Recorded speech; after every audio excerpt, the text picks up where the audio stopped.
تو ابھی ہم جی صدارت کی طرف بڑھنے سے پہلے ہمارے صرف 2 سے 3 مہمان ہیں، تو ہمارے درمیان ایک ایسی ہستی موجود ہیں جن کو یہ سعادت ملی ہے کہ انہوں نے صدی کا چوتھا حصہ مدینہ میں گزارا ہے، ماشاء جو اللہ۔ واہ، بہت بڑی سعادت ہے۔ تو میں دعوت کلام اور دعوت تبصرہ دوں گا محترم جناب احسان تابش صاحب کو، جو ہمارے بہترین ادیب اور شاعر اور محقق اور نقاد ہیں۔ ماشاء اللہ۔ السلام علیکم ورحمۃ اللہ جی وبرکاتہ۔ وعلیکم السلام۔ سمندر کو کوزے میں بند کرنا آسان نہیں ہے۔ آج پی ڈی ایف ملا اور کم وقت میں بڑی باتیں کہنی اور پھر اس کو قلم بند کرنا اور اسے سمجھنا اور سمجھ کر اپنی باتوں کو دوسروں تک پہنچانا آسان کام نہیں ہے۔ بس یہ ہے کہ میں نے جو پی ڈی ایف، ایک تو پی ڈی ایف پڑھنا مشکل امر ہے، اور اس کے باوجود میں نے پی ڈی ایف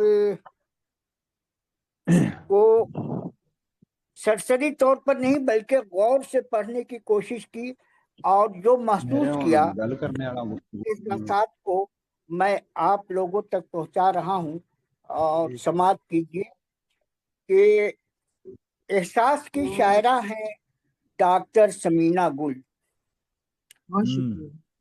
واہ، سمینہ گل کو سمجھنا اتنا آسان نہیں ہے۔ وہ درد چھپا بھی جاتی ہیں اور وہ مسکراتے ہوئے آنے والے وقتوں کے لیے امید کی کرن بھی بن جاتی ہیں۔ وہ ہمت بھی ہیں، وہ حوصلہ بھی ہیں، اور انہیں چھپ چھپ کر رونا بھی آتا ہے۔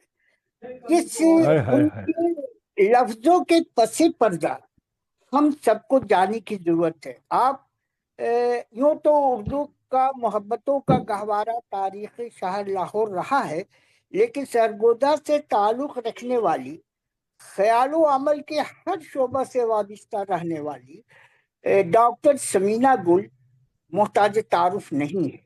بہترین علمی خدمات یہ انجام دینے والی علمی اور ادبی تحریکات میں روح رواں کی حیثیت رکھتی ہیں۔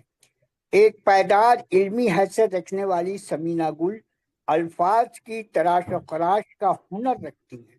ان کی زبان صاف سلیس ہے، ان کی غزل میں توانائی ہے۔ اظہار میں معنوی روایت کو ملحوظ رکھنے والی سمینہ گل کی تحریر اپنی طرف متوجہ کرتی ہے۔ فنی چابکدستی نمایاں ہے، واہ جذبات کی واہ شدت ہے، واہ، درد و غم کا تاثر ہے، معنویت سے بھرپور ہے۔ ایک بار پھر میں کہوں گا کہ سرسری طور پر سمینہ گل کو نہ لیں۔ سمینہ گل لفظوں کے پس پردہ بہت بڑی بات کہہ جاتی ہیں۔ اپنی بات کہنے والی سمینہ گل غزلوں اور نظموں میں فنی چابکدستی نمایاں ہے، جذبات کی شدت ہے، درد و غم کا تاثر ہے، معنویت سے بھرپور ان کی تحریر ہے۔ ان کی شاعری احساس و شعور کی شاعری ہے۔ ان کی نظموں میں بلند آہنگی اور موضوع کی گہری حقیقت پائی جاتی ہے۔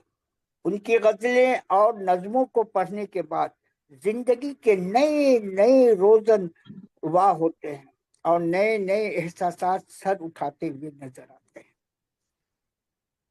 شعبہ تدریس سے تعلق رکھنے والی، زندگی کے ہر پہلو پر نظر رکھنے والی سمینہ گل اپنے آہت کی حد عزیز شاعرہ ہے۔ معنوی اور صوری اعتبار سے ان کی شاعری میں ان کا شعور ان کی رہبری کرتا ہوا نظر آتا ہے۔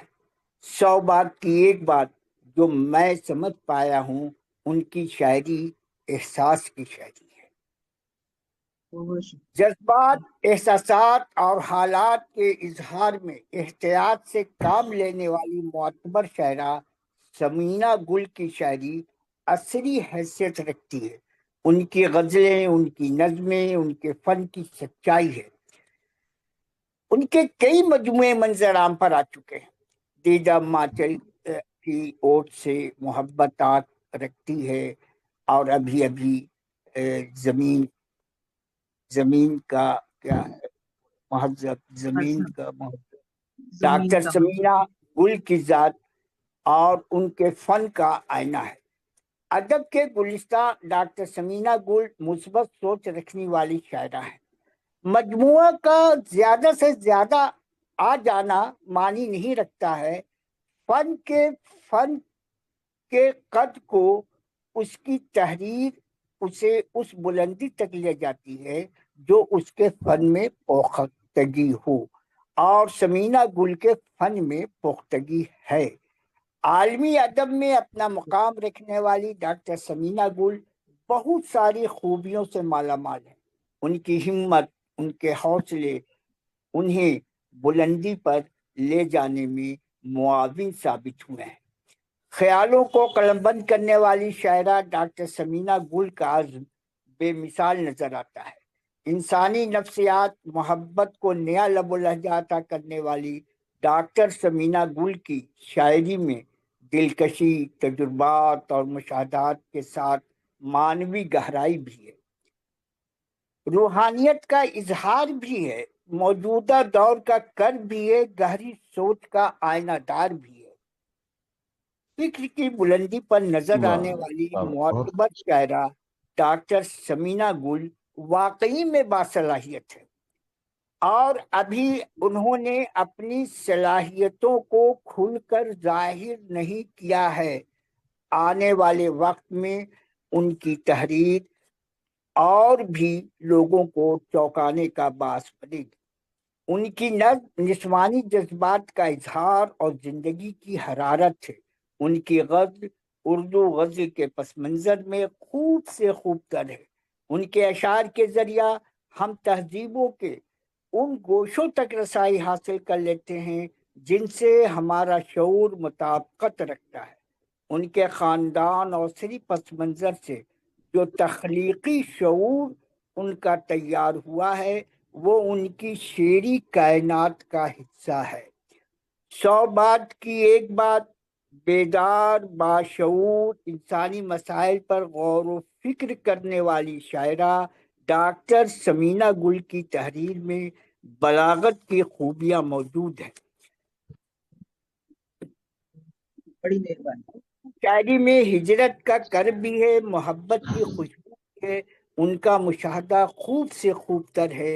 بس ضرورت اس بات کی ہے کہ ابھی ڈاکٹر ثمینہ گل کھل کر سامنے نہیں آئی ہیں، اور آنے والا وقت اور دور کی نظر رکھنے والے نقاد کی نظر جب ان کی تحریر میں پس پردہ کہی جانے والی کیفیتوں تک جائے گی تو ثمینہ گل بھیڑ کا حصہ نہیں بلکہ منفرد نظر آئے گی، اور آنے والا وقت ان کا ہے، یہ مجھے یقین ہے۔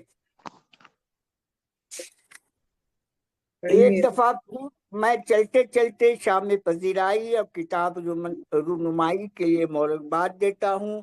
اللہ کرے زور قلم اور زیادہ، اور ساتھ ہی میں ارحم روحان بھائی اور زیب النساء زیبی بہن کا دل سے شکریہ ادا کرتا ہوں کہ ان لوگوں کو عالمی ادب میں لا رہے ہیں جنہیں آنا چاہیے، ان پر گفتگو ہونی چاہیے اور کھل کر ہونی چاہیے تاکہ تخلیق کار کا وہ حق اس کی زندگی میں مل سکے، اور وہ درخشاں ستارے کی طرح آنے والی نسلوں تک وہ دکھائی دے۔ اسی کے ساتھ میں اپنی بات ختم کرتا ہوں۔ بہت شکریہ ڈاکٹر صاحب، بہت شکریہ، نوازش آپ کا جو تبصرہ اور تجزیہ تھا ماشاءاللہ بہت خوب تھا۔ اب ہم نے صدارت کی طرف جانا ہے۔